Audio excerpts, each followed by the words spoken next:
তবে একটি কথা আমি ডক্টর ইউনূস সাহেবকে বলি, আপনি সেই জায়গায় বসে আছেন যেই জায়গাটি সারা দেশ সারা বিশ্ব সেই জায়গাটার দিকে তাকিয়ে আছে, যেটা হাসিনা, যিনি মানুষ খুন করেছেন কিন্তু ভালো নির্বাচন দিতে পারেননি, যিনি গায়ের জোরে 3টা ক্ষমতায় থেকেছেন কিন্তু গ্রহণযোগ্য একটা নির্বাচন দিতে পারেনি, যে মহিলা গণহত্যার নেতৃত্ব দিয়েছে সেই মহিলা কিন্তু বাংলাদেশের আর মানুষের আরাধ্য নির্বাচন দিতে পারে না। সেই নির্বাচনের দায় বর্তমান সরকারের উপরে এসে ভোট দিয়েছে। এই সরকারকে বসে থাকতে হবে।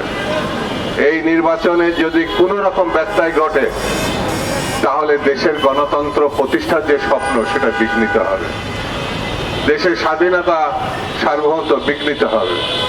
যেমন পার্শ্ববর্তী একটা দেশ বসেই আছে যেন আমরা ভালো একটি নির্বাচন করে গণতন্ত্রে উত্তরণ ঘটাতে না পারি, সেই জন্য আমাদেরকে সজাগ সতর্ক থাকতে হবে। বন্ধুরা, বাংলাদেশের কৃষক শ্রমিক খেটে খাওয়া মানুষ বড় কষ্টে আছে। প্রতিদিনই জিনিসপত্রের দাম বেড়ে যাচ্ছে, প্রতিদিনই তারা মানসিক যন্ত্রণা না, সংসার টেনে নিয়ে সামনে এগোনো খুব কষ্টকর হয়ে গেল। এই জন্যে বর্তমান সরকারের উচিত হচ্ছে তড়িৎ ভাবে কিছু পদক্ষেপ নিয়ে মানুষের পাশে দাঁড়ানো। যদিও তাদের হাতে সময় এখন কম, তাদের কাছে মানুষের প্রত্যাশা ছিল অনেক যে ওই প্রতি সরকার পারে না, এই সরকার পারবে। 17-18 মাস হয়ে গেল বর্তমান সরকার ক্ষমতা আসার পর জিনিসপত্রের দাম শুধু বেড়েছে, কমে নাই।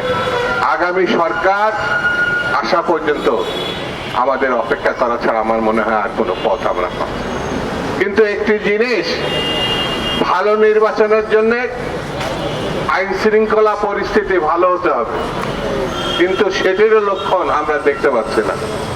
সেনাবাহিনী, আইন শৃঙ্খলা বাহিনী সবাই মাঠে থাকা অবস্থায় আমার এই ঢাকা শহর না, আমার চুয়াডাঙ্গাতেও জীবননগরে একটি ছেলেকে কি নির্মম ভাবে পিটিয়ে হত্যা করা হতো। এটা তো কোনো সন্ত্রাসীরা তাকে হত্যা করে নাই, কিন্তু যারা হত্যা করেছে তাদের এই হত্যা ঠেকানোর কথা, তারাই তো নির্বাচনে থাকবেন বলে আমরা জানি।